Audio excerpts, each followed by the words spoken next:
महिला अचानक गोबर के कांटे से बड़े पेट में छेद कर दी गई। दर्द से उसकी कमर ऊंची उठ गई, फिर भी वह आवाज नहीं कर पाई। जैसे ही नीचे के कसाई को पता चलता तो वह निश्चित रूप से उसे पूरी तरह से छेद देता। देखते ही कसाई हिला नहीं, इसलिए महिला ने घाव में जोर से उंगली डाली, जिससे टमाटर का रस छोटे छेद में टपकने लगा। महिला ने एक भी आवाज नहीं की। खुशकिस्मती से 2 मिनट 30 सेकंड की कड़ी मेहनत के बाद बड़ी मात्रा में टमाटर का रस छोटे छेद से बाहर निकलने में सफल रहा और कसाई के गैस मास्क पर टपक गया। जब कसाई ने देखा कि छेद से टमाटर का रस तेजी से बाहर आ रहा है, उसने सोचा कि महिला की मुख्य धमनी को चोट लगी है और वह चाहे मरे नहीं लेकिन जीवित नहीं रह पाएगी। इसलिए उसने जमीन पर पड़ी महिला को पहले संभालने का निर्णय लिया, यह जाने बिना कि वह महिला को ले गया। शाओ मेई बिस्तर पर कूद गई और कसाई के वापस आने से पहले उसने चादर का उपयोग करके एक फांसी का फंदा बनाया। शुरुआत में सोचा शाओ मेई खुद को चुन रही है, लेकिन अगले ही पल आश्चर्य की आवाज। लड़की ने सभी चादरों को जोड़कर लंबी रस्सी बना ली, फिर उसे छत की बीम पर बांध दिया। उसने अपने सिर में फंदा डालकर फांसी की तैयारी कर ली, लेकिन तभी जब वह शव को निपटा चुका था, कसाई अचानक प्रकट हुआ। शाओ मेई ने जल्दी से फंदा अपने सिर में डाल लिया और मरने की धमकी देने की तैयारी कर ली। परिणाम स्वरूप कसाई ने केवल 2 सेकंड का संकोच किया और फिर दरांती लेकर बड़े कदमों से उसकी ओर बढ़ने लगा। अगले ही पल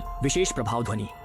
कसाई को मरते हुए संघर्ष करते देख जब वह गिरा हुआ दरांती उठाने की कोशिश कर रहा था, शाओ मेई ने तुरंत दरांती उठा ली और कसाई के अपराध के उपकरण को जब्त कर लिया। विशेष प्रभाव ध्वनि।